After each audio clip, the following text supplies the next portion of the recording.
कहानी की शुरुआत नेट्सू नाम के एक जादूगर से होती है जो एक ऐसी दुनिया में रहता था जहां जादू का इस्तेमाल और उससे होने वाली लड़ाइयां बहुत ही आम थी। पर नेट्सू कोई आम जादूगर नहीं था। असल में फायर मैजिक का इस्तेमाल करने वाले जादूगर बहुत ही कम थे और नेट्सू भी इनमें से एक था। और साथ ही उसको जादू किसी इंसान ने नहीं बल्कि एक ड्रैगन ने सिखाया था जो बहुत ही अनोखी चीज थी। नेट्सू फेरी टेल नाम के ग्रुप का हिस्सा था और अब वो ईमिल को मिलने के लिए जा रहा था क्योंकि उसके मन में कुछ ऐसे सवाल थे जिनका जवाब सिर्फ वही दे सकते थे और इसके लिए उसे पोर्ट सिटी में जाना था और इसीलिए नेट्सू ट्रेन पकड़कर उनसे मिलने चला गया। पर रास्ते में उसकी तबीयत काफी खराब हुई और अपने साथी हैप्पी की मदद से वो सही सलामत पोर्ट सिटी पहुंच ही गया। शहर में पहुंचकर वो अभी भूखे पेट घूम ही रहा था कि तभी उसे कुछ लड़कियों की आवाज सुनाई दी जिन्होंने एक आदमी को घेरा हुआ था जो अपने आप को फायर विजार्ड बता रहे थे। ये सुनते ही नेट्सू उस तरफ को पूरी रफ्तार से भागा पर वहां पहुंचकर उसकी नजर एक आम से दिखने वाले आदमी पर पड़ी जो खुद को बहुत ही ज्यादा स्मार्ट समझ रहा था और सभी लड़कियां भी उसकी दीवानी बन रखी थी।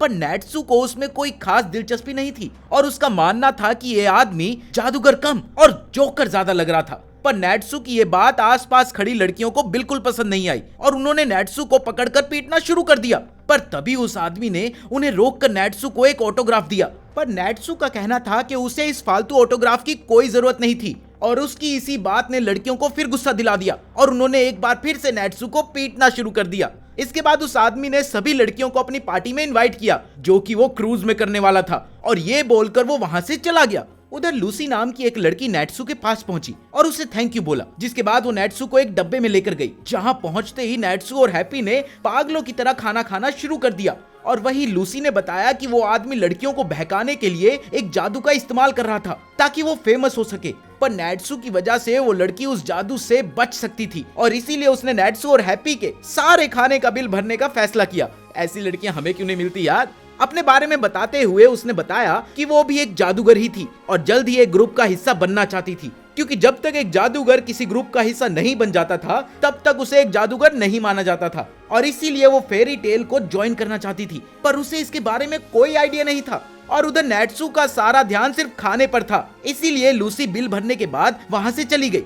थोड़ी देर बाद जब लूसी एक बेंच पर बैठी हुई थी तभी वो आदमी एक बार फिर से वहां पहुंच गया और इस बार उसका कहना था कि वो लूसी को पर्सनल इनविटेशन देने के लिए आया था। पर लूसी को उसके बारे में पता था और इसलिए उसने पार्टी में आने से मना कर दिया।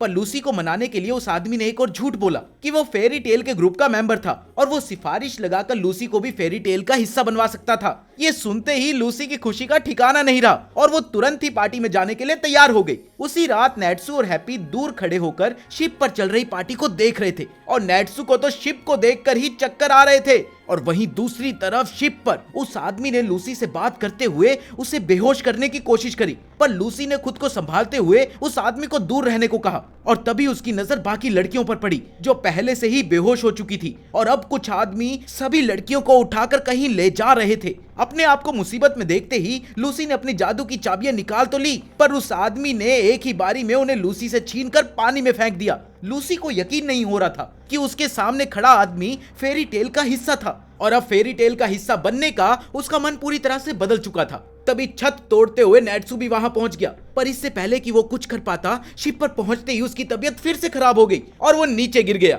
तभी हैप्पी जो ठीक शिप के ऊपर उड़ रहा था उसने तुरंत ही लूसी को उठाया और उड़ने लगा। जादूगर ने उसे रोकने की कोशिश तो करी पर हैप्पी ने उसके सभी हमलों से खुद को बचा लिया। लेकिन तभी हैप्पी का जादू खत्म हो गया और उसके पंख गायब हो गए जिस वजह से वो दोनों सीधा पानी में जाकर गिरे। उधर शिप पर जादूगर और उसके आदमियों ने मार मार कर नेट्सू का तो भूत ही बना दिया था।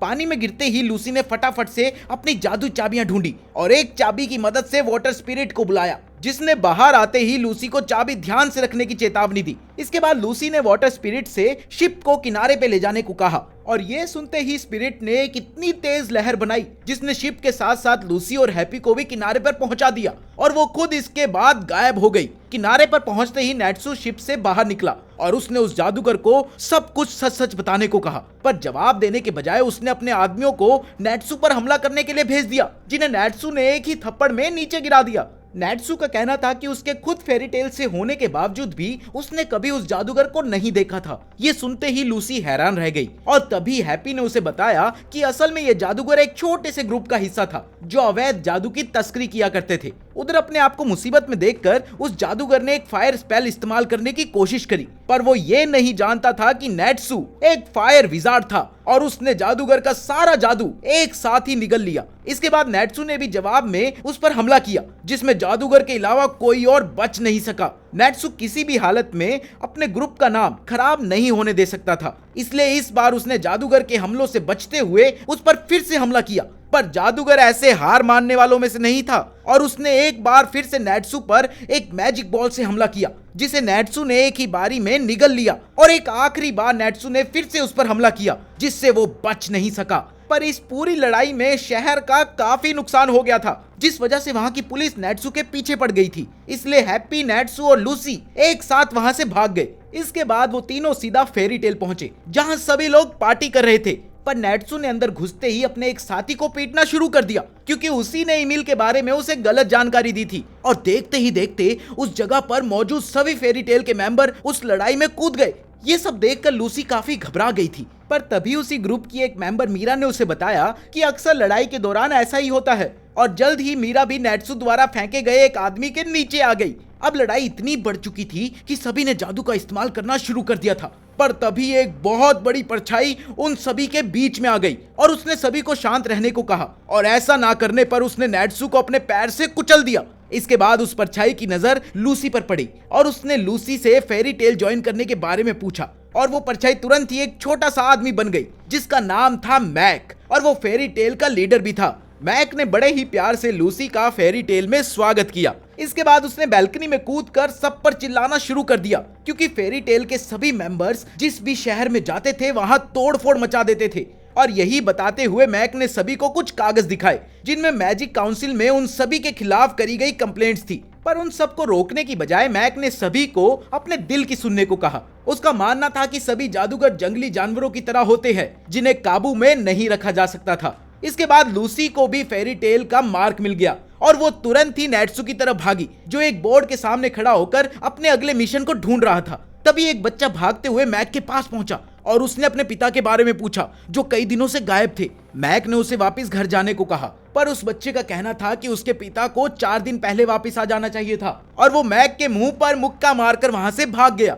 नेट्सू भी वहीं पास में खड़ा हुआ था और उसने ये सब कुछ सुन लिया था, जिसके बाद अब उसका अगला मिशन उस बच्चे के पापा को ढूंढना ही था, और वो तुरंत ही अपना सामान लेकर वहां से निकल गया। उधर मीरा ने लूसी को बताया कि असल में नेट्सू के पिता बचपन में ही उसे छोड़कर कहीं चले गए थे, जिसके बाद उसका ध्यान इमिल नाम के एक ड्रैगन ने रखा था, और उसी ड्रैगन ने नेट्सू को सब कुछ सिखाया था। पर एक दिन इमिल ड्रैगन मिल्क लेने के लिए निकला और फिर कभी वापिस ही नहीं आया, और तब से नेट्सू जगह जगह जाकर इमिल को ढूंढ रहा था। लूसी ने तुरंत ही नेट्सू का साथ देने का फैसला किया, और वो भी उनके साथ एक गाड़ी में बैठ गई, जो उन्हें पहाड़ों तक ले जाने वाली थी। गाड़ी में बैठते ही नेट्सू की तबीयत फिर से खराब हो गई, पर जल्द ही खराब मौसम के चलते उन्हें उस गाड़ी को छोड़कर पैदल ही पहाड़ चढ़ना शुरू करना पड़ा। रास्ते में लूसी ठंड के मारे कांप रही थी, पर वहीं नेट्सू को कोई दिक्कत नहीं थी। थोड़ी देर तक परेशान होने के बाद लूसी ने अपनी जादुई चाबी से एक बड़ी सी घड़ी को बुलाया और ठंड से बचने के लिए उसके अंदर जाकर बैठ गई। लूसी चाहती थी कि नेट्सू उस घड़ी को ऊपर तक लेकर जाए,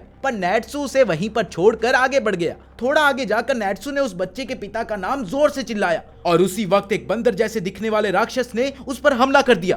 इस जानवर को वोल्केन कहा जाता था। इससे पहले कि नेट्सू कुछ कर पाता, वो वोल्केन लूसी को उठाकर भागने लग गया। ये देखते ही नेट्सू ने उसका पीछा करना शुरू किया, जिसके बाद वो एक गुफा में पहुंच गया। पर गुफा में पहुंचते ही वहां जमी बर्फ की वजह से वो वहीं फिसल गया। खुद को संभालने के बाद नेट्सू ने उस वोल्केन से मिकल नाम के आदमी के बारे में पूछा, और हैरानी की बात यह थी कि वोल्केन को सच में कुछ पता था, और उसने नेट्सू को गुफा के दरवाजे की तरफ इशारा करते हुए कुछ कहने की कोशिश करी। पर जैसे ही नेट्सू दरवाजे के पास पहुंचा, तो उस वोल्केन ने पीछे से उसे लात मारकर खाई में गिर दिया। ये क्या था भाई? लूसी तुरंत ही नेट्सू को देखने के लिए भागी, पर उसे दूर दूर तक कुछ दिखाई नहीं दिया। इसलिए वोल्केन से लड़ने के लिए लूसी ने अपने चाबी का इस्तेमाल करके एक मिनियोटोर को बुलाया, जिसने बाहर आते ही लूसी के साथ फ्लर्ट करना शुरू कर दिया। और जैसे ही वो मिनियोटोर उस वोल्केन के साथ लड़ने ही वाला था, नेट्सू भी वहां पहुंच गया और उसने मिनियोटोर को एक लात मारकर बेहोश कर दिया। नेट्सू को अपने सामने देखकर लूसी काफी हैरान हुई, और पूछने पर नेट्सू ने उसे बताया कि असल में हैप्पी ने उसे बचाया था। इसके बाद वोल्केन और नेट्सू के बीच लड़ाई शुरू हुई, जहां वोल्केन ने नेट्सू को मारने की कोशिश तो करी, पर हर बार नेट्सू उसे हरा देता था। इसने उसने मिनियोटोर की कुल्हाड़ी उठाकर नेट्सू पर हमला करना शुरू कर दिया। नेट्सू सभी हमलों से बच रहा था, पर तभी पैर फिसलने की वजह से वो नीचे गिर गया और इसी का फायदा उठाते हुए उस वोल्केन ने फिर से उस पर हमला करने की कोशिश करी। पर नेट्सू ने ऐन वक्त पर कुल्हाड़ी को पकड़ लिया और अपने अंदर की गर्मी से उस कुल्हाड़ी को थोड़ा सा पिघला दिया और उसकी बूंदों को पीकर उसने एक आखिरी बार वोल्केन पर हमला किया और उसे हरा दिया। इसके बाद नेट्सू ने उस वोल्केन से सवाल करने की कोशिश करी, तभी वो वोल्केन एक आदमी में बदल गया। लूसी को तो समझ ही नहीं आ रहा था कि उसने अभी अपनी आंखों से क्या देखा था, पर तभी हैप्पी ने सभी को बताया कि वोल्केन बहुत ही शातिर राक्षस थे और वो किसी भी इंसान के शरीर पर कब्जा कर सकते थे और शायद मीकल के साथ भी कुछ ऐसा ही हुआ हो। थोड़ी देर बाद आंखें खुलने पर मीकल ने नेट्सू का धन्यवाद किया और उसने बताया कि वो 19 वोल्केन्स को हरा चुका था, लेकिन जब उसका ध्यान नहीं था तो 20वें वोल्केन ने उस पर हमला कर दिया। लूसी ये सब सुनकर काफी डर गई थी। इसके बाद वो सभी वापस से अपने शहर पहुंच गए, जहां मीकल आखिरी बार अपने बेटे से मिला और नेट्सू और लूसी अपने फेरी टेल में चले गए। फेरी टेल का हिस्सा बनने के बाद लूसी ने उसी शहर में एक घर किराए पर ले लिया था, जहां एक दिन नेट्सू बिना बताए पहुंच गया और थोड़ी देर वहां टाइम पास करने और लूसी की सारी काबिलियत जानने के बाद उसने लूसी के साथ टीम बनाने की बात करी, जिस पर हैप्पी ने उसे बताया कि फेरी टेल का एक ग्रुप होने के बावजूद भी उसके अंदर की कई अलग अलग टीम्स थी, पर नेट्सू के पास अभी भी कोई टीम बनाने के लिए नहीं था। ये सुनते ही लूसी काफी खुश हुई और वो तुरंत ही नेट्सू के साथ टीम बनाने के लिए तैयार हो गई और जिसके बाद उन्होंने अपने पहले मिशन के बारे में बात करी और उनका पहला मिशन था पास ही के शहर में एक अमीर आदमी के घर से एक किताब चुराकर उसे जलाने का। ये सुनते ही लूसी ने सवाल किया कि आखिर नेट्सू इस बेकार से मिशन को क्यों करना चाहता है, जिस पर नेट्सू ने उसे बताया कि उन्हें ये काम करने के लिए पैसे मिलने वाले थे और पैसों की बात सुनते ही लूसी भी तुरंत इस मिशन के लिए तैयार हो गई। इसके बाद नेट्सू ने बताया कि लूसी ही इस मिशन का अहम किरदार होने वाली थी, क्योंकि वो आदमी बहुत ही ज्यादा ठरकी था और फिलहाल वो लूसी जैसे दिखने वाली मेड की तलाश में था और अब लूसी का काम था उसके घर में मेड बनना। इसके बाद वो लोग अपने मिशन के लिए दूसरे शहर में पहुंचे, जहां पहुंचते ही नेट्सू और हैप्पी तो एक ढाबे में खाना खाने के लिए पहुंच गए, पर लूसी किसी काम से उन्हें वहीं छोड़कर निकल गई और उनका खाना खत्म होते होते लूसी भी वापस आ गई और इस बार वो पूरी तरह से मेड बन चुकी थी, लेकिन बहुत ही सुंदर मेड, जिसे देखते ही नेट्सू और हैप्पी पागल हो गए। इसके बाद तीनों उस आदमी के पास पहुंचे जो उन्हें इस मिशन के पैसे देने वाला था और मिलने के बाद उस आदमी ने उन्हें बताया कि उसने मिशन का दाम 10 गुना बढ़ाने का फैसला लिया है, पर उन्हें घर में घुसकर उस किताब को पूरी तरह से जलाना था। ये सुनते ही वो तीनों पागल हो गए थे, यहाँ तक कि नेट्सू तो पूरे घर को ही आग लगाने को तैयार था। पर तभी लूसी ने उस आदमी से पूछा कि आखिर वो इस किताब को खत्म क्यों करना चाहता है, जिस पर उसका जवाब था कि वो नहीं चाहता कि वो किताब किसी भी गलत इंसान के हाथ लगे।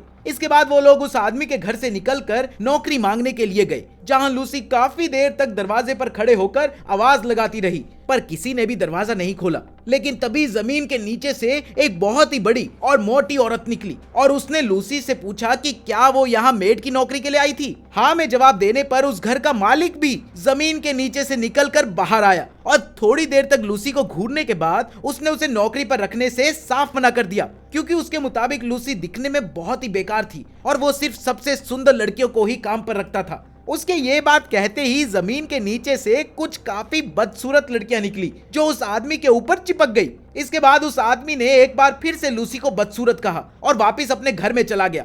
अपनी इतनी बेइज्जती करवाने के बाद लूसी लगातार पेड़ के नीचे बैठकर रो रही थी और वही नेट्सू और हैप्पी अपना अगला प्लान तैयार करने में लगे हुए थे और उसी के मुताबिक नेट्सू चुपचाप छलांग मारकर घर में घुसा और हैप्पी लूसी को उठाकर वहां तक लाया। नेट्सू ने एक खिड़की के कांच को पिघलाया और वो तीनों घर के अंदर घुसकर किताब ढूंढने में लग गए, लेकिन तभी घर की सभी मेड उनके सामने आ गई, पर नेट्सू ने एक ही बारी में उन सभी को बेहोश कर दिया और इसी बीच सबसे बड़ी मेड उसके ऊपर आकर गिर गई। नेट्सू ने तुरंत ही उस मेड को हटाया और वो तीनों फिर से किताब ढूंढने में लग गए, जिसके चलते वो लोग एक बहुत ही बड़ी लाइब्रेरी में पहुंचे जहां सभी तरह की किताबें रखी हुई थी। उनके सामने सबसे बड़ी दिक्कत ये थी कि उन्हें पता ही नहीं था कि आखिर उन्हें कौन सी किताब जलानी थी, इसलिए वो लोग सभी किताबों को देखने लग गए और तभी नेट्सू की नजर एक गोल्डन रंग की किताब पर पड़ी, जिसे देखते ही लूसी उसे पहचान गई। असल में ये किताब एक बहुत ही मशहूर राइटर ने लिखी थी, पर लूसी ने कभी भी उस राइटर की इस किताब के बारे में नहीं सुना था और अब वो इस किताब को अपने साथ घर ले जाकर इसे पढ़ना चाहती थी।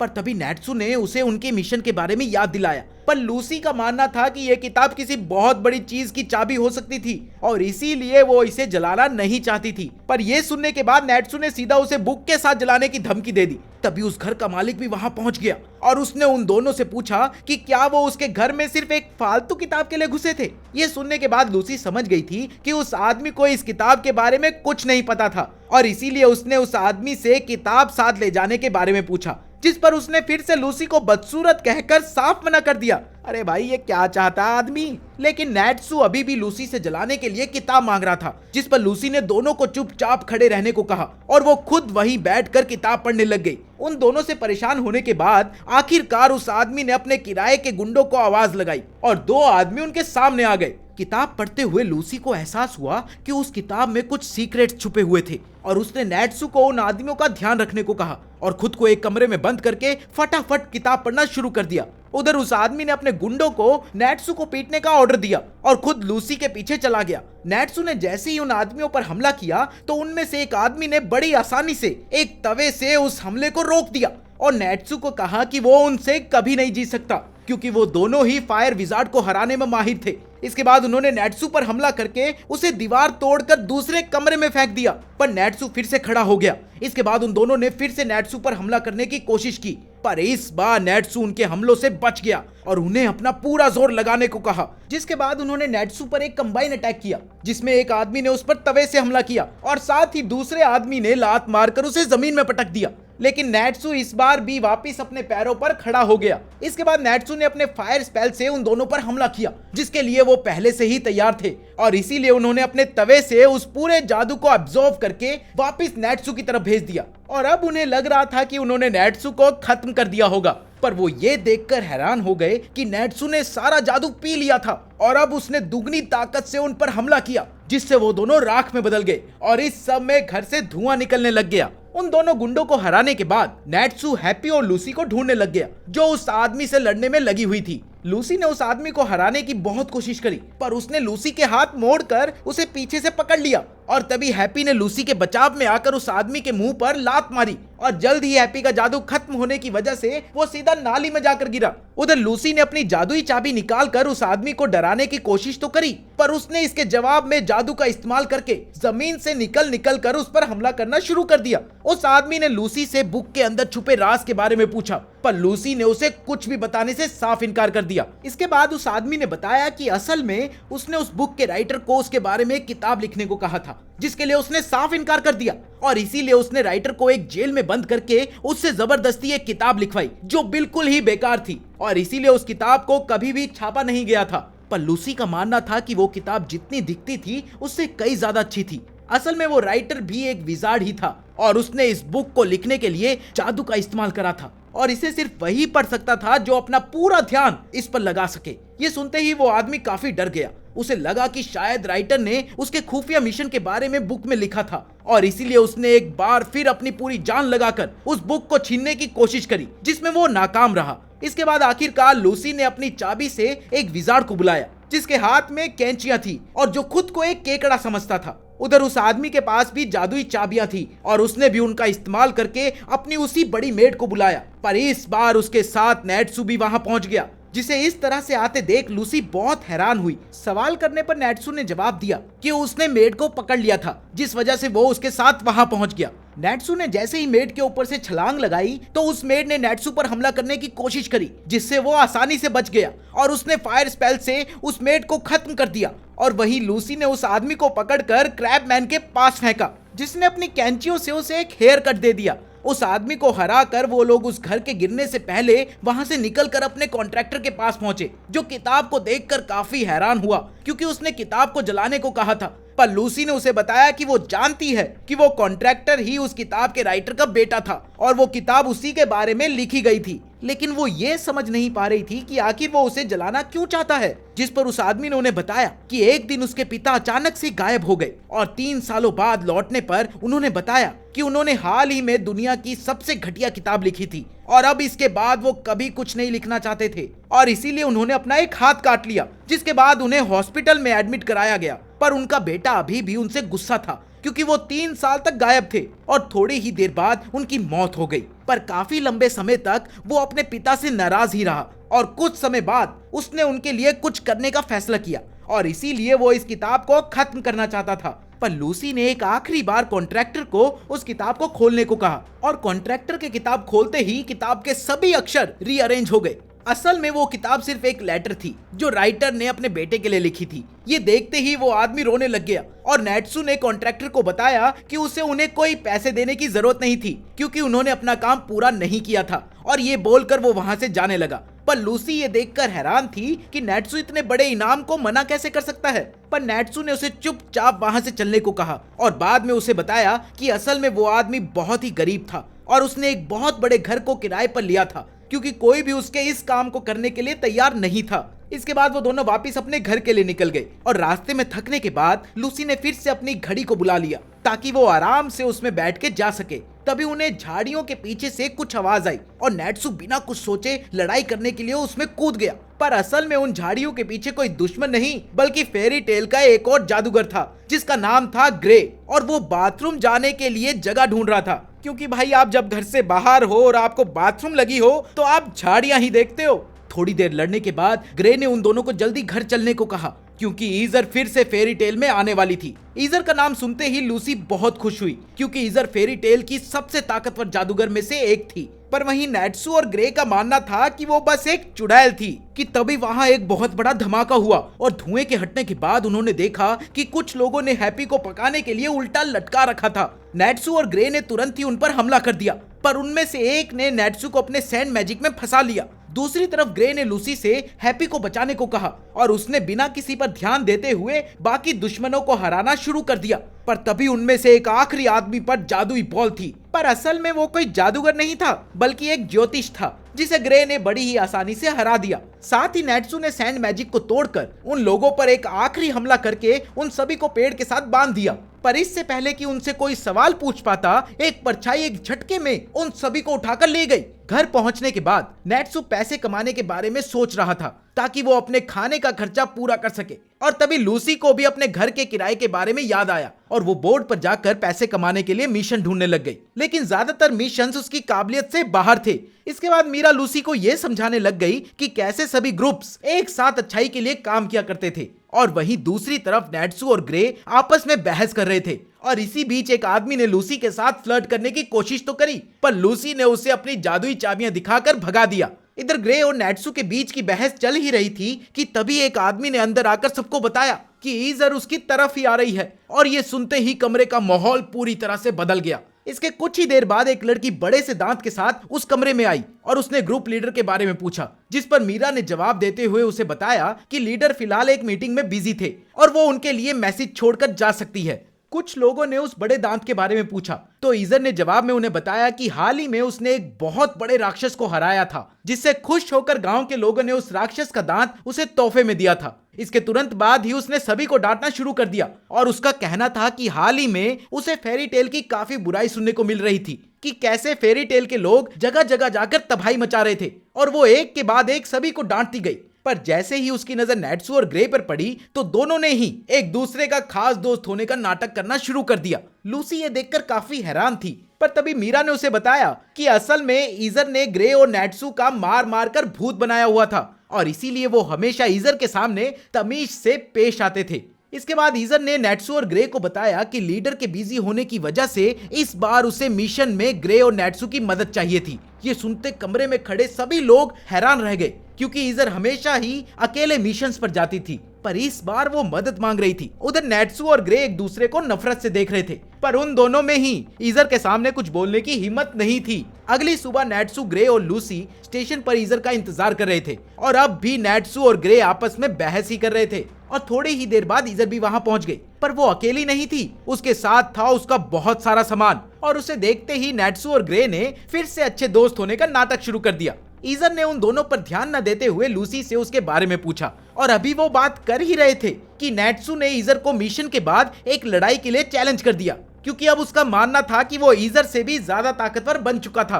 ग्रे का मानना था कि नेट्सू खुदकुशी करना चाह रहा था पर ईजर इसके लिए तैयार हो गई और सभी ट्रेन पर चढ़ गए। थोड़ी ही देर बाद नेट्सू की तबीयत फिर से खराब होने लग गई और तभी ईजर ने उसे अपने पास बुलाकर उसके पेट में एक जोर से मुक्का मारा, जिसके बाद वो वहीं बेहोश हो गया। नेट्सू के बेहोश होने के बाद ग्रे ने ईजर से मिशन के बारे में पूछा, जिस पर जवाब देते हुए उसने बताया कि वो एक आदमी को ढूंढ रहे थे जो एक अनोखी जादुई चीज के पीछे पड़ा हुआ था, जिसका सीक्रेट नाम था लुलाबे।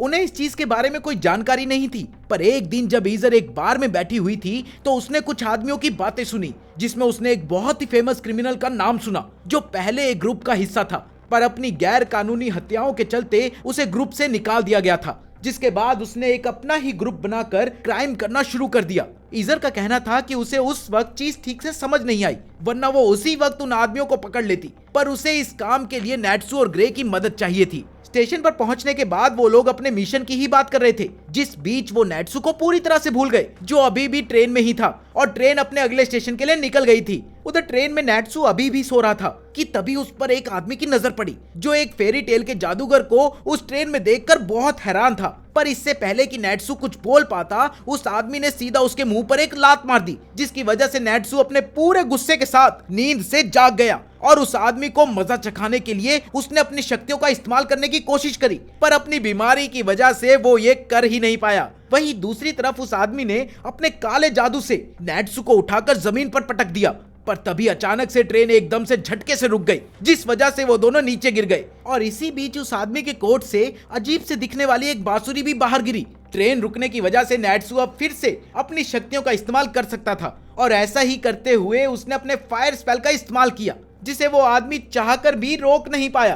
पर इससे पहले कि वो उस आदमी को पूरी तरह से खत्म कर पाता, ट्रेन का दोबारा चलने का ऐलान कर दिया गया, जिससे नेट्सू पूरी तरह से डर गया और वो अपना सामान उठाकर तुरंत ही बाहर कूद गया। पर उसे पीछे आ रहे अपने साथियों के बारे में नहीं पता था और वो सीधा जाकर उनसे टकरा गया। वापस खड़े होने के बाद उसने अपने साथियों को ट्रेन में हुए हमले के बारे में बताया, पर उस बांसुरी के बारे में सुनते ही उन तीनों का मुंह उतर गया और ईजर ने उस आदमी को ना रोकने के लिए नेट्सू के मुंह पर एक चांटा मार दिया। इसके बाद लूसी ने बताया कि ये बांसुरी बहुत ही खतरनाक थी और जो भी इससे निकलने वाली आवाज को सुनता था वो वहीं खत्म हो जाता था। उन लोगों ने तुरंत ही अपनी गाड़ी में बैठकर उसका पीछा करना शुरू कर दिया, जिसमें नेट्सू की तबीयत तो बहुत खराब हुई, पर फिलहाल ईजर को इससे कोई मतलब नहीं था। थोड़ी देर बाद वो एक स्टेशन पर पहुंचे, जहां पहले से ही काफी भीड़ लगी हुई थी और सैनिकों ने सभी को बताया कि कुछ जादूगरों ने रेलवे ट्रैक्स को तोड़ दिया था, जिस वजह से सभी ट्रेन रुकी हुई थी। ये सुनते ही ईजर इसके बारे में और जानकारी लेने के लिए उन सैनिकों के पास पहुंच गई, पर जल्द ही जवाब ना मिलने पर उसने एक सैनिक को पीट दिया और फिर दूसरे सैनिक से सवाल किया, पर जल्द ही जवाब ना मिलने पर उसने उसको भी पीट दिया। कुछ सैनिकों से पूछने पर उसे डार्क ग्रुप का पता मिल ही गया और वो सभी तुरंत ही उस तरफ भागे। रास्ते की वजह से नेट्सू अभी भी सो ही रहा था और लूसी ने उसे अपने कंधों पर उठा रखा था। अंदर जाते समय उन्हें कई सैनिक जमीन पर पड़े हुए दिखे और ईजर का मानना था कि फौज ऐसी लड़ाइयों में काम नहीं आ सकती। थोड़ी देर और चलने के बाद पूरा डार्क ग्रुप उनके सामने खड़ा था, जिसमें वो क्रिमिनल भी था जिसका नाम था रीपर। लूसी ने नेट्सू को उठाने की बहुत कोशिश करी, पर नेट्सू हिलने का नाम ही नहीं ले रहा था। ईजर ने रीपर से पूछा कि आखिर वो उस बांसुरी का क्या करने वाला था, जिस पर जवाब देते हुए वो एयर मैजिक का इस्तेमाल करके सीधा स्पीकर पर बैठ गया और अब उसका प्लान था कि वो उस बांसुरी को इन माइक्स में बजाए ताकि स्टेशन के बाहर खड़े सभी लोग एक साथ खत्म हो जाए और वो स्पीकर्स की आवाज को बढ़ाकर एक बार में ही पूरे शहर को खत्म कर सकता था। तभी ट्रेन में मिले उस आदमी ने बीच में आकर उन पर हमला कर दिया और उसकी आवाज सुनते ही नेट्सू फिर से खड़ा हो गया और उसने उस हमले को एक ही बारी में रोक दिया। अब नेट्सू लड़ाई के लिए बिल्कुल तैयार था। रीपर ने अपने साथियों को इस मामले को संभालने को कहा और वो खुद वहां से निकल गया। ये देखते ही ईजर ने नेट्सू और ग्रे को रीपर का पीछा करने को कहा और वो खुद बाकी सभी को संभालने वाली थी। ईजर से ऑर्डर मिलते ही वो दोनों रीपर के पीछे भागे, लेकिन डार्क ग्रुप के दो लोग उनका भी पीछा कर रहे थे। उधर ईजर ने अपनी तलवार निकालकर पूरे डार्क ग्रुप को सरेंडर करने को कहा, पर तभी सभी ने उस पर एक साथ हमला कर दिया, लेकिन ईजर को इससे कोई फर्क नहीं पड़ा और उसने सभी को हराना शुरू कर दिया। कुछ लोगों ने उस पर जादू का इस्तेमाल करने की कोशिश भी करी, पर ईजर बड़ी आसानी से उन हमलों से बचकर अपना हथियार बदल बदल कर उन्हें मार रही थी, जिसे देखकर सभी लोग हैरान थे, क्योंकि किसी ने भी ईजर जैसी जादूगर नहीं देखी थी जो इतनी आसानी से अपने हथियार बदल सकती हो। लूसी भी कुछ समझ नहीं पा रही थी। तभी हैप्पी ने उसे बताया कि असल में ईजर एक साथ कई हथियार रख सकती थी, पर कोई भी जादूगर उन्हें ईजर से तेज नहीं बदल सकता था। ईजर को देखकर लूसी को भी जोश आ गया और उसने भी अपनी चाबियों की मदद से फिर से क्रैबमैन को बुला लिया, जिसे देखते ही सबने उस पर हमला कर दिया। पर क्रैब मैन ने अपनी कैंचियों से सभी के हथियार और बॉल बीच में से काट दिए। पर अभी भी कई लोग बचे हुए थे और अब ईजर ने ये लड़ाई खत्म करने का फैसला कर लिया था, जिसके बाद उसने अपना रूप बदल लिया, जिसमें वो सुंदर के साथ साथ बहुत ही ज्यादा ताकतवर भी लग रही थी। रूप बदलने के बाद उसने कई तलवारों से डार्क ग्रुप पर हमला किया और देखते ही देखते सभी को हरा भी दिया। पर अभी भी 2 लोग बचे हुए थे, जिनमें से एक ने ईजर पर हमला करने की कोशिश करी, पर ईजर ने उसे एक ही बारी में हरा दिया। अपने साथियों का ये हाल देखकर आखिरी बचे हुए आदमी ने अपनी जान बचाने के लिए भागना शुरू कर दिया, पर ईजर ने लूसी को उसे पकड़कर मारने को कहा। अब तक ईजर काफी थक चुकी थी, इसलिए उसने स्टेशन की छत पर चढ़कर सभी लोगों को खुद को फटाफट अपने घरों में बंद करने को कहा और भागने को कहा, ताकि सभी अपनी जान बचा सके। ईजर की यह बात सुनते ही सभी लोगों ने अपने घर की तरफ भागना शुरू कर दिया। उधर नेट्सू और ग्रे अभी भी रीपर का पीछा कर रहे थे और उन्हें रास्ते में एक ऐसा मोड़ मिला जिसके बाद उन्हें अलग होना ही पड़ा। उस रास्ते में आगे बढ़ने पर ग्रे एक कमरे में पहुंचा जो खाली था, पर तभी एक मम्मी मैजिशियन ने उस पर हमला कर दिया। ग्रे ने पहले तो कुछ हमलों से खुद को बचाया, पर फिर उसने भी वापस लड़ने का फैसला कर लिया और एक ही हमले में उस मम्मी को नीचे गिरा दिया। तभी ग्रे को शक हुआ कि शायद डार्क ग्रुप का असल प्लान कुछ और ही होगा, इसलिए उसने मम्मी से इस बारे में पूछा, जिस पर उस मम्मी ने हंसकर कहा कि अब तक विंड बैरियर फैल चुका होगा और वो लोग अब कुछ नहीं कर पाएंगे। ये सुनकर ग्रे का शक यकीन में बदल गया और उसने शक्ति से उनके प्लान के बारे में पूछा, जिसके बाद उसने बताया कि स्टेशन को हाईजैक करना तो बस पहला कदम था, ताकि ईजर जैसे जादूगर यहाँ पहुंच जाए और विंड बैरियर के लगने के बाद वो लोग वहां से नहीं निकल पाएंगे और इसी बीच रीपर जाकर अगले शहर में उस बांसुरी का इस्तेमाल कर सके जहां सभी ग्रुप लीडर्स की मीटिंग चल रही थी, ताकि वो मैजिक काउंसिल को खत्म कर सके। ये सुनकर ग्रे का ध्यान भटक गया और इसी का फायदा उठाकर मम्मी ने उस पर हमला करके उसे पट्टियों से बांध दिया, पर ग्रे ने अपने आइस मैजिक का इस्तेमाल करके उन पट्टियों को जमा दिया और उन्हें तोड़ने के बाद वो उस मम्मी को भी बर्फ में जमाकर वहां से चला गया। वहां से निकलकर ग्रे सीधा ईजर के पास पहुंचा जो सभी को बांधने में लगी थी। ग्रे को अपने सामने देखते ही उसने नेट्सू के बारे में पूछा, जिस पर ग्रे ने उसे बताया कि कैसे वो लोग अलग हो गए थे, पर फिलहाल उन्हें नेट्सू से ज्यादा ग्रुप लीडर्स पर होने वाले हमले पर ध्यान देना चाहिए। ग्रे की बात सुनकर ईजर को उस पर विश्वास नहीं हुआ, जिस पर ग्रे ने उसे विश्वास दिलाया कि उसे बिल्कुल सही जानकारी मिली थी, क्योंकि उसने स्टेशन के बाहर विंड बैरियर को भी देखा था और उसके मुताबिक उन्हें जल्द से जल्द वहां से निकलने का रास्ता ढूंढना चाहिए। कुछ सेकंड सोचने के बाद ईजर ने उसे केज नाम के जादूगर के बारे में बताया, जिसके पास खास शक्ति थी जिसकी मदद से वो किसी भी जादू को रोक सकता था और फिलहाल नेट्सू भी उसे ही पकड़ने गया था और अगर वो उसे पकड़ ले तो वो विंड बैरियर को आराम से रोक सकते थे। उधर नेट्सू को उसे ढूंढने में काफी दिक्कत आ रही थी और इसीलिए उसने सभी चीजों को जलाना शुरू कर दिया, पर तभी केज ने पीछे से आकर उस पर हमला कर दिया। इसके बाद नेट्सू केज को अच्छे से पीटना चाहता था, पर उसने फिर भी अपने गुस्से को शांत करके उससे रीपर के बारे में पूछा, पर केज को लग रहा था कि नेट्सू उससे डर गया और इसीलिए उसने नेट्सू को एक ऑफर दिया, जिसके मुताबिक अगर नेट्सू ने उसे लड़ाई में हरा दिया तो वो उसे रीपर का पता बता देगा। ये बात सुनकर नेट्सू काफी खुश था, क्योंकि अब वो अपने सारे गुस्से को केज के ऊपर निकाल सकता था। केज ने नेट्सू पर कुछ हमले किए, पर नेट्सू बड़ी आसानी से उनसे बच गया, जिसने केज को काफी डरा दिया, क्योंकि उसे लगा था कि वो नेट्सू को आराम से हरा देगा। इसीलिए उसने अपने सबसे ताकतवर स्नेक शैडो का इस्तेमाल किया, पर नेट्सू ने अपने फायर स्पेल से एक ही बारी में उसके जादू को खत्म कर दिया। अपनी आंखों से ये देखकर केज काफी डर गया था। इसके बाद नेट्सू ने अपने आखिरी हमले से केज को उठाकर दीवार में पटक दिया, पर इससे पहले कि नेट्सू उससे कुछ भी पूछ पाता, ईजर ने वहां पहुंचकर तलवार सीधा केज के सर के पास घुसा दी और अब उसके मुताबिक अगर केज को जिंदा रहना था तो उसे स्टेशन के बाहर विंड बैरियर को खत्म करना होगा। शुरुआत में केज इसके लिए तैयार नहीं हुआ, पर अपनी जान बचाने के लिए वो आखिर में मान ही गया। पर तभी उसके पेट के बीच में से एक हाथ निकला जिसने उसे काफी ज्यादा जख्मी कर दिया। असल में यह हाथ डार्क ग्रुप के उस मेंबर का था जो ईजर से डर कर भागा था और अब उसे केज को खत्म करने के ऑर्डर्स मिले थे। फटाफट से ईजर ने केज को पकड़ा ताकि वो उसे बचा सके, पर उधर नेट्सू गुस्से से भर चुका था, क्योंकि उसे ये बात बहुत ज्यादा बुरी लगी कि केज पर उसके ही ग्रुप के लोगों ने हमला किया था और उसने इस गुस्से में उस जादूगर को इतने तेज मुक्का मारा कि वो एक ही बारी में बेहोश हो गया। उधर ईजर किसी भी हालत में केज को बचाना चाहती थी, पर उसकी लाख कोशिशों के बाद भी केज को होश नहीं आया और अब उन्हें विंड बैरियर से निकलने के लिए कोई दूसरा रास्ता ढूंढना था और ईजर के मुताबिक कोई भी इस विंड बैरियर को तोड़ नहीं सकता था। पर नेट्सू को उसकी बातों से कोई फर्क नहीं पड़ता था और उसने अपने फायर पंच से उसे तोड़ने की कोशिश करी, पर वो बैरियर की रफ्तार की वजह से सीधा जाकर पीछे गिर गया। नेट्सू इतनी आसानी से हार मानने वालों में से नहीं था और उसने अगले कुछ पलों में कई बार कोशिश करी, पर हर बार उसके साथ यही होता रहा। काफी चोट आने के बावजूद उसने एक आखिरी बार कोशिश करने का फैसला किया, पर तभी लूसी ने पीछे से आकर उसे पकड़ लिया। लूसी के पकड़ते ही नेट्सू को याद आया कि कैसे वो उस मोटी मेड का हाथ पकड़कर टेलीपोर्ट हो गया था, और जब उसने लूसी को ये बात याद दिलाई तो उसने नेट्सू को बताया कि वो फिलहाल ऐसा नहीं कर सकते थे, क्योंकि इसके लिए उनमें से एक का पहले से बाहर होना जरूरी था। पर नेट्सू को अभी भी अच्छे से याद था कि कैसे वो मेड हर जगह अपना रास्ता बना लेती थी, और अभी वो अगर उनके पास होती तो वो इस विंड बैरियर को तोड़कर आराम से निकल सकते थे।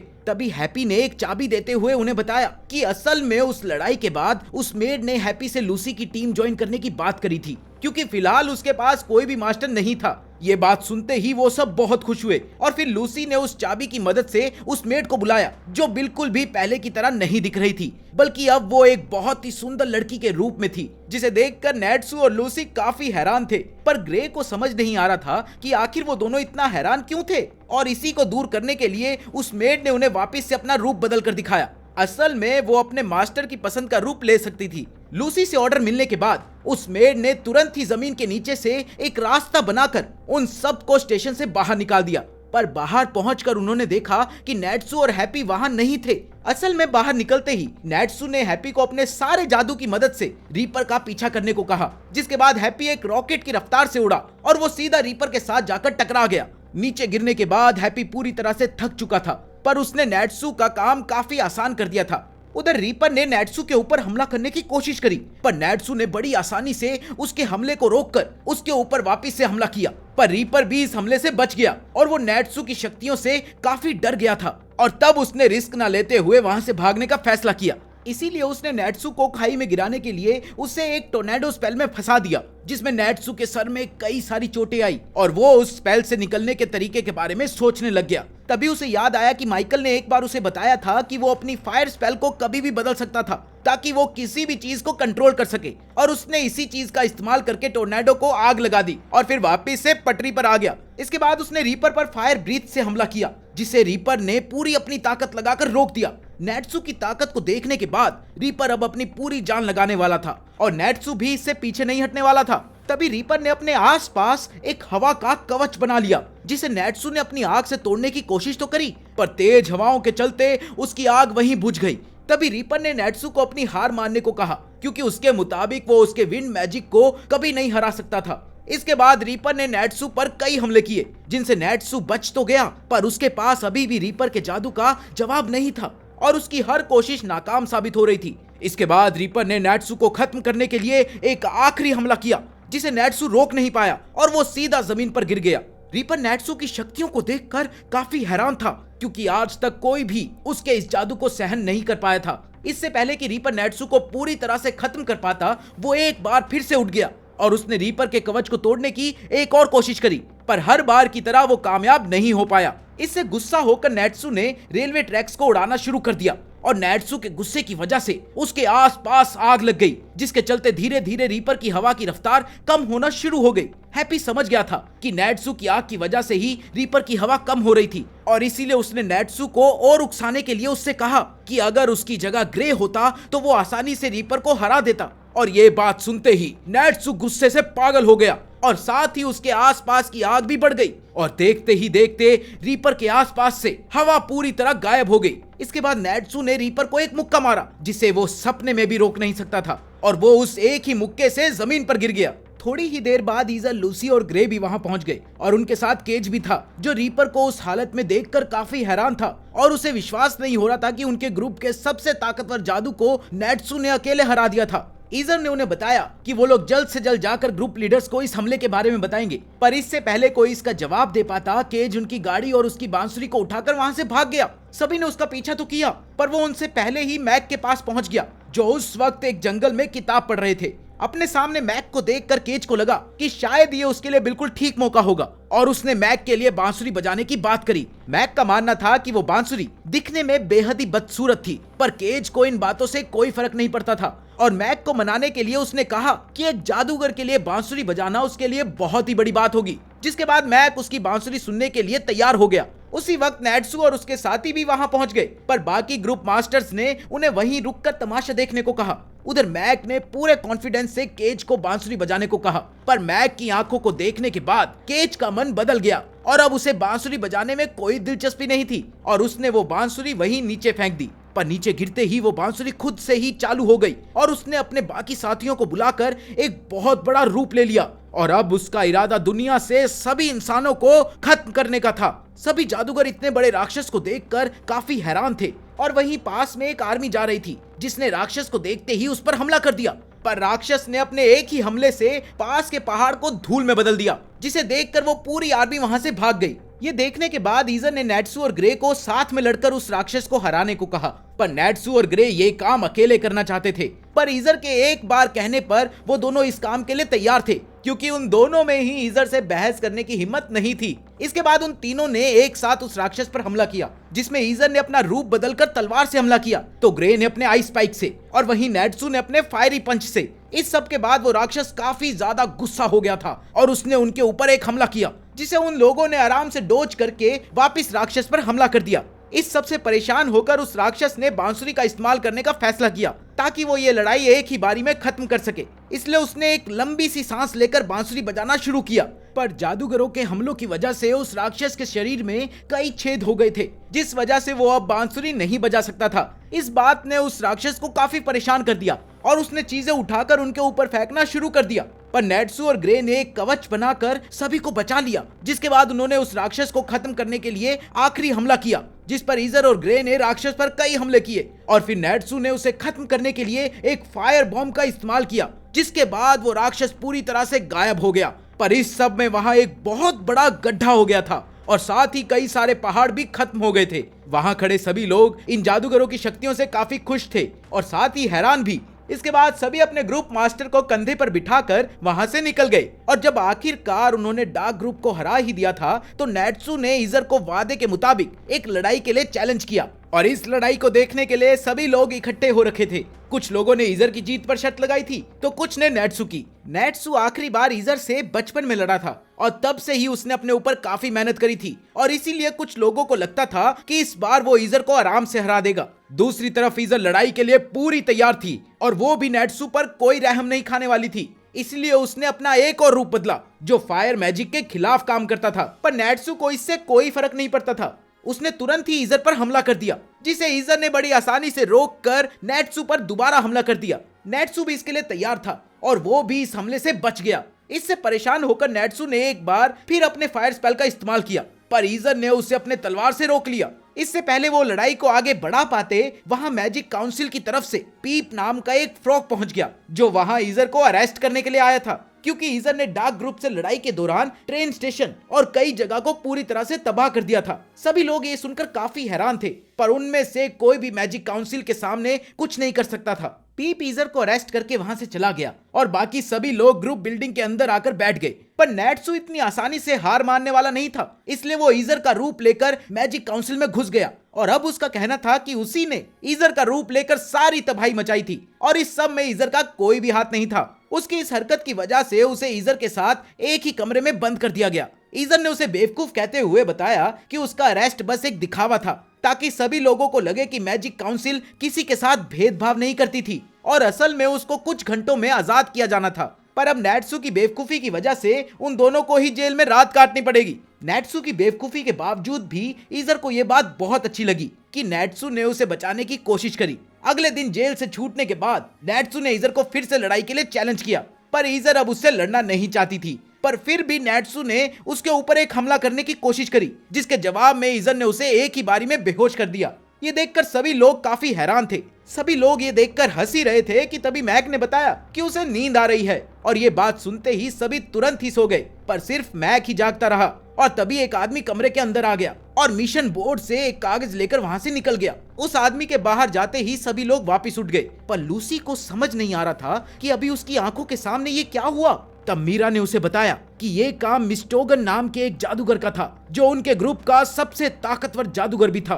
मिस्टोगन नहीं चाहता था कि किसी को भी उसके बारे में पता चले, इसलिए वो हर बार बिल्डिंग में आने से पहले सभी को सुला देता था।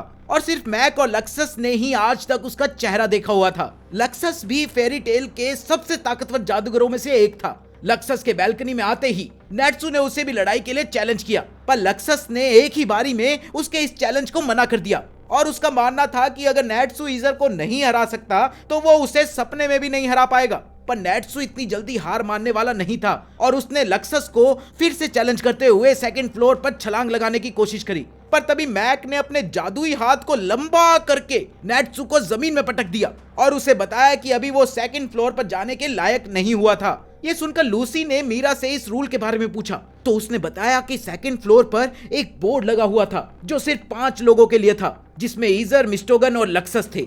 उस बोर्ड के ऊपर सबसे खतरनाक मिशन लगे हुए थे जो सिर्फ एस रैंक के जादूगरों के लिए थे और सिर्फ ग्रुप मास्टर के पास ही ये ताकत थी कि वो किसे कौन सा रैंक देना चाहते थे। उसी रात जब अपने घर पहुंचते ही लूसी ने देखा कि नेट्सू और हैप्पी उसके बेड पर एक्सरसाइज कर रहे थे, तो उसे ये देखकर बहुत गुस्सा आया और उसने लात मारकर उन्हें नीचे गिरा दिया। पर उन्होंने फिर से एक्सरसाइज करना शुरू कर दिया और उसे एक मिशन पीस दिखाया जो एस रैंक का था। लूसी ये देखकर काफी हैरान हो गई थी। पूछने पर उसे पता चला कि हैप्पी इसे नोटिस बोर्ड से चुरा कर लाया था और अब नेट्सू इस मिशन पर जाने के लिए तैयार था और वो चाहता था कि लूसी भी उसके साथ चले क्योंकि वो खुद को ताकतवर साबित करना चाहता था।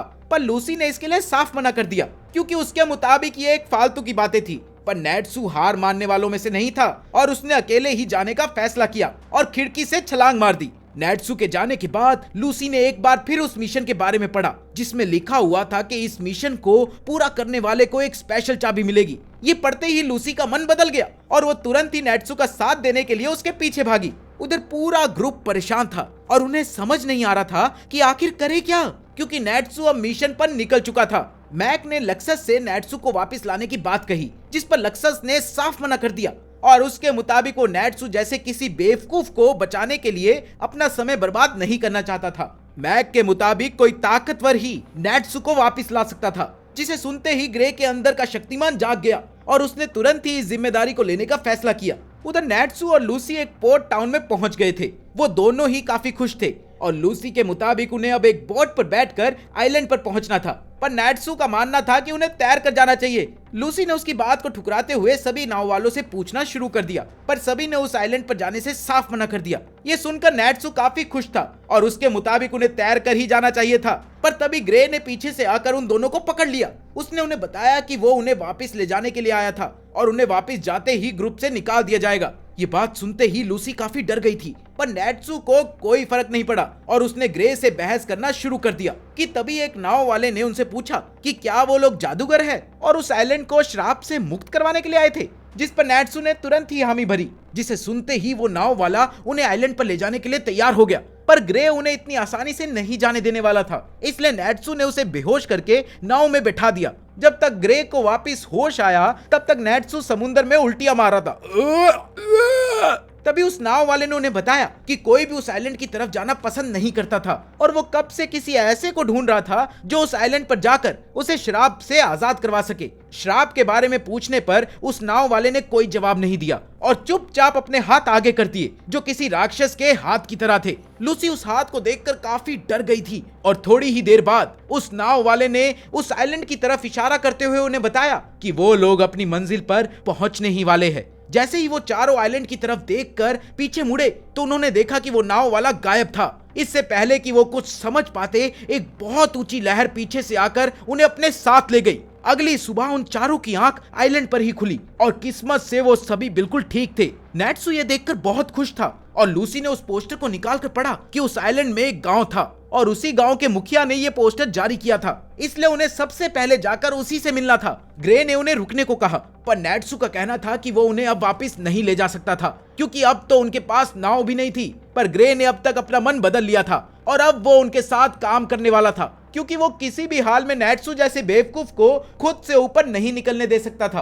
पूरे दिन लगातार चलने के बाद वो लोग रात को उस गांव के दरवाजे पर पहुंच ही गए, जहां कुछ सैनिकों ने उनसे उनके बारे में पूछा। अपने आप को फेरी टेल का हिस्सा बताने पर उन्हें अपने ग्रुप साइन दिखाने को कहा गया क्योंकि किसी ने भी उनके आने की जानकारी गांव वालों को नहीं दी थी और साइन दिखाने के बाद ही उनके लिए गेट खोला गया। अंदर जाने पर उस गांव के मुखिया ने उनका स्वागत किया और इस मिशन को चुनने के लिए उनका धन्यवाद भी किया। श्राप के बारे में बताने से पहले उस मुखिया ने सभी गांव वालों को अपनी शॉल हटाने को कहा। गांव वालों के शॉल हटाते ही वो चारों हैरान रह गए, क्योंकि उन सभी के शरीर का कोई न कोई हिस्सा ठीक उस नाव वाले की तरह ही खराब था। ग्रे ने उनसे पूछा कि क्या उन्हें पूरा भरोसा है कि ये सब किसी बीमारी की वजह से नहीं बल्कि उस शराब की वजह से ही हुआ था। जिस पर जवाब देते हुए उन्होंने बताया कि उन सभी ने कई सारे डॉक्टर से बात करी थी, पर किसी को भी ऐसी बीमारी के बारे में कुछ नहीं पता था। साथ ही उन गांव वालों ने उन्हें बताया कि ये आइलैंड कई सालों से चांद की रोशनी के नीचे ही था, पर कुछ समय पहले चांद का रंग पर्पल में बदल गया और तब से ही इस शराब की शुरुआत हुई थी और इसीलिए उन गांव वालों का मानना था कि इस सब के पीछे चांद का ही हाथ था। थोड़ी देर बाद बादलों के हटते ही लूसी की नजर पर्पल रंग के चांद पर पड़ी और तभी एक बहुत ही दर्दनाक तरीके से सभी गांव वालों का रूप बदल गया और वो लोग अभी भी अपने पूरे होश में थे। इसके बाद उनके मुखिया ने उन्हें बताया कि कई बार ऐसे ही रूप बदलने के बाद कुछ लोग अपना होश खो बैठते थे और अपने ही लोगों पर हमला करना शुरू कर देते थे और इसीलिए उन्हें रोकने के लिए गांव वालों को उन्हें जान से मारना पड़ता था। तभी मुखिया ने उन्हें अपने बेटे की फोटो दिखाई, जिसके साथ भी ठीक ऐसा ही हुआ था। फोटो देखते ही वो चारों काफी घबरा गए थे, क्योंकि उस फोटो में कोई और नहीं बल्कि वही नाव वाला था। मुखिया का मानना था कि उन्हें इस शराब को खत्म करने के लिए चांद को ही तबाह करना पड़ेगा। मुखिया की इस बात पर ग्रे और लूसी को तो कुछ समझ ही नहीं आया। इसके बाद उन्हें खाना और रहने के लिए जगह दी गई, पर उधर नेट्सू चांद को तबाह करने का पूरा हिसाब लगा चुका था। पर ग्रे ने उसे शांति से सोने को कहा, क्योंकि अगले दिन उन्हें बहुत ज्यादा काम था। अगले दिन वो अपने काम पर निकल गए और श्राप से डरते हुए लूसी ने फिर से अपनी घड़ी को बुला लिया और वहीं दूसरी तरफ ग्रे और नेट्सू बिना किसी डर से आगे बढ़ ही रहे थे कि तभी उन्हें धरती हिलने का एहसास हुआ और पीछे मुड़कर देखने पर उनकी नजर एक बहुत बड़े चूहे पर पड़ी, जिसके चेहरे पर एक अजीब सी मुस्कुराहट थी। ग्रे ने तुरंत ही अपने आगे एक कवच बना लिया, पर उस चूहे ने उनके ऊपर एक अजीब से बदबू वाले पानी से हमला किया, इसलिए उनके पास वहां से भागने के अलावा कोई और चारा नहीं था। उस चूहे ने भी उनका पीछा करना शुरू कर दिया, इसलिए ग्रे ने एक बर्फ का फ्लोर बना दिया, जिस पर वो चूहा फिसल फिसल कर नीचे गिर गया और उसके गिरते ही ग्रे और नेट्सू ने उसे मारना शुरू कर दिया। तभी लूसी की नजर एक बिल्डिंग पर पड़ी और उसका मानना था कि उन्हें उसके अंदर जाकर छुप जाना चाहिए, पर नेट्सू और ग्रे चूहे को पूरी तरह से खत्म करना चाहते थे और आखिर में वो लोग उस बिल्डिंग के अंदर पहुंच ही गए, जहां दीवारों पर चांद की तस्वीरें बनी हुई थी। लूसी ने उन्हें ध्यान से चलने को कहा, पर नेट्सू किसी को न सुनते हुए अपने पैर को जोर जोर से जमीन पर मारने लग गया, जिसके चलते वो अचानक से ही टूट गया और वो सभी नीचे गिर गए। होश संभालते ही नेट्सू कोई नई चीज ढूंढने के लिए भाग गया, जिस वजह से ग्रे और लूसी को भी उसका पीछा करना पड़ा। थोड़ा चलने के बाद उनकी नजर एक बर्फ में जमे हुए एक राक्षस पर पड़ी, जिसे देखते ही ग्रे तो कांपने लग गया। लूसी के शांत करने के बाद उसने बताया कि उस राक्षस का नाम डेलिओरा था, जो अपनी तबाही के लिए जाना जाता था, पर उसे बिल्कुल नहीं पता था कि वो आखिर यहाँ क्या कर रहा था। तभी उन्हें कुछ आवाजें सुनाई दी, जिन्हें सुनते ही वो लोग एक पत्थर के पीछे जाकर छुप गए। थोड़ी देर बाद वहां दो लोग पहुंचे और उनके पीछे पीछे एक लड़की भी वहां आई, जिसने उन दोनों को बताया कि उनके एरिया में कुछ घुसपैठिए आ रखे हैं, जिन्होंने उनके चूहे को भी चोटिल कर दिया था। उन दोनों ने ही फटाफट से घुसपैठियों को खत्म करने का फैसला किया और वहां से चले गए। ग्रे अब तक बहुत चौकन्ना हो गया था और उसने बताया कि इस राक्षस ने लाखों लोगों को मारा था और इसे कैद करने के लिए ग्रे के मास्टर ने अपनी कुर्बानी दी थी और वो किसी भी हालत में उसे बर्बाद नहीं होने दे सकता था। अभी वो लोग राक्षस को देख ही रहे थे कि तभी नेट्सू ने ऐलान किया कि वो अकेले ही उस राक्षस को खत्म करेगा। पर इस बार ग्रे बिल्कुल भी मजाक के मूड में नहीं था और उसने एक ही बारी में नेट्सू को मुक्का मारकर दूर फेंक दिया, क्योंकि वो लोग इस बर्फ को पिघलाकर जोखिम नहीं ले सकते थे। ग्रे ने फैसला किया कि वो लोग रात होने तक यही इंतजार करेंगे, क्योंकि उसके मुताबिक चांद का पर्पल होना और इस राक्षस का यहाँ होना दोनों आपस में जुड़े हुए थे। नेट्सू दुश्मनों का पीछा करना चाहता था, पर आखिर में वो वहीं सो गया और बाकियों की मदद करने के लिए लूसी ने अपनी चाबियों का इस्तेमाल करके एक परी को बुलाया, जिसने म्यूजिक बजाकर सभी को सुला दिया। रात होने पर उन सभी की आंख धरती के हिलने से खुली और उन्होंने देखा कि उस राक्षस के ठीक ऊपर एक पर्पल रंग की रोशनी थी। ग्रे काफी घबरा गया था और उसने सभी को उसका पीछा करने को कहा, क्योंकि उन्हें किसी भी हालत में इस रोशनी का जरिया ढूंढना था। ऊपर पहुंचने पर उनकी नजर कुछ लोगों पर पड़ी, जो वहां खड़े होकर कोई जादू कर रहे थे। उन्हें देखते ही ग्रे समझ गया था कि चांद की रोशनी किसी भी जादू को खत्म कर सकती थी और ये लोग उसी की मदद से उस राक्षस को आजाद करने की कोशिश कर रहे थे। नेट्सू बीच में कूदकर उन्हें रोकना चाहता था और ग्रे ने उसे ऐसा करने से रोक दिया क्योंकि नीचे दिखे दोनों लोगों ने घुसपैठियों को ढूंढने का प्लान कैंसिल कर दिया था और अब उनके साथ एक और आदमी था जिसका नाम ग्रे ने लियोन बताया और वो ग्रे के मास्टर का ही स्टूडेंट था और एक समय पर ग्रे का बहुत अच्छा दोस्त भी। ग्रे को बिल्कुल नहीं समझ आ रहा था कि आखिर लियोन यहाँ क्या कर रहा है। तभी लियोन के साथियों ने उसे श्राप को रोकने के लिए गांव वालों द्वारा चलाए गए मिशन के बारे में बताया, जिस पर लियोन ने सभी गांव वालों को जान से मारने को कहा ताकि कोई भी उनके मिशन को खराब ना कर सके। ग्रे ये सब देखकर काफी हैरान था, पर नेट्सू के सब्र का बांध अब टूट गया था और उसने तुरंत ही चिल्लाकर सभी को बता दिया कि असल में वही घुसपैठिया है जिसे वो लोग ढूंढ रहे थे और वो अकेला ही सबको हरा देगा। सभी उसके हाथ पर बने साइन को देखते ही समझ गए थे कि वो फेरी टेल का हिस्सा है, पर लियोन ने अपने साथियों को समय न बर्बाद करते हुए सभी गांव वालों को जल्द से जल्द खत्म करने को कहा। नेट्सू तुरंत ही हमला करने के लिए आगे बढ़ा, पर उससे ज्यादा गुस्से से भरे ग्रे ने उसे पहले ही अपने आइस मैजिक से दुश्मनों को पीछे ढकेल दिया। लियोन ने भी जवाब में उसी मैजिक का इस्तेमाल किया। लियोन ने एक बार फिर अपने साथियों को गांव वालों को खत्म करने को कहा और जैसे ही नेट्सू उन्हें रोकने के लिए उनकी तरफ बढ़ा तो लियोन ने अपने आइस मैजिक से उसे वहीं जमा दिया। उसने आइस मैजिक से लूसी को भी रोकने की कोशिश करी, पर इस बार ग्रे ने उससे पहले लियोन पर हमला कर दिया, जिससे लियोन को आइस कवच से रोकना पड़ा। इसने लूसी और हैप्पी को वहां से निकलकर दुश्मनों का पीछा करने का मौका दे दिया। नेट्सू ने एक बार फिर से लियोन को लड़ने के लिए चैलेंज किया, जिसने ग्रे को और गुस्सा दिला दिया और उसने नेट्सू को पहाड़ से नीचे गिरा दिया ताकि वो उनकी लड़ाई के बीच आकर चोटिल ना हो जाए। उधर नेट्सू ने अपने फायर मैजिक से उस बर्फ को पिघालने की बहुत कोशिश करी, पर उसका कोई फायदा नहीं हुआ और इसीलिए उसने ऐसे ही पैदल जाकर गांव वालों को बचाने का फैसला किया। उधर ग्रे और लियोन की बातों के बीच में पता चला कि कई साल पहले ग्रे ने डेलियोरा को लड़ाई के लिए चैलेंज किया था, जिसकी वजह से उनके मास्टर को बीच में आकर अपनी जान की कुर्बानी देनी पड़ी थी और इसी बात की नफरत लियोन आज तक मन में लेकर बैठा था। लियोन ने ग्रे पर हमला किया, जिससे ग्रे सीधा दीवार पर जाकर गिरा, पर फिर भी वो वापस से खड़ा हो गया। ये देखकर लियोन को बहुत गुस्सा आया और उसने एक बार फिर कई सारी आइस ईगल से उसके ऊपर हमला किया, जिनसे बचने के लिए ग्रे ने एक कवच का इस्तेमाल किया, पर लियोन को ये पहले से ही पता था और इसीलिए उसने ईगल्स को घुमाकर ग्रे पर हमला किया, जो सीधा ग्रे के ऊपर जाकर लगी। ग्रे ने अभी भी हार नहीं मानी थी और उसने वापस से खड़े होकर एक आइस हैमर से लियोन पर हमला करने की कोशिश करी, जिसे लियोन ने एक ही बारी में तोड़ दिया। इससे परेशान होकर ग्रे ने अपने सबसे ताकतवर जादू का इस्तेमाल किया, जिसकी वजह से उस राक्षस को जिंदा करने आए सभी जादूगर वहां से भागने लग गए और लियोन के ऊपर इसका कोई असर नहीं पड़ने वाला था और उसने एक ही बारी में इस जादू को तबाह कर दिया। लियोन ने ग्रे से हार मानने को कहा और फिर अपने आइस ड्रैगन से उसके ऊपर हमला कर दिया। ग्रे भी अड़ियल था, वो इतनी जल्दी हार नहीं मानने वाला था और उसकी इसी बात ने लियोन को गुस्से से भर दिया, जिसके बाद उसने अलग अलग जादू से उसके ऊपर हमला करना शुरू कर दिया। उधर ग्रे अपने आप को बचा भी नहीं रहा था, क्योंकि उसके मन में अभी भी ये बात चल रही थी कि उसकी वजह से उसके मास्टर को अपनी जान की कुर्बानी देनी पड़ी थी। पर तभी लियोन ने उसे बताया कि वो सिर्फ इस चीज को तब ही खत्म कर सकता है जब वो डेलियोरा को फिर से जिंदा करके उसे हरा दे, जो लगभग नामुमकिन था। बाकी चैनल को लाइक और सब्सक्राइब करना मत भूलना यार। तो मिलते हैं अगली वीडियो में।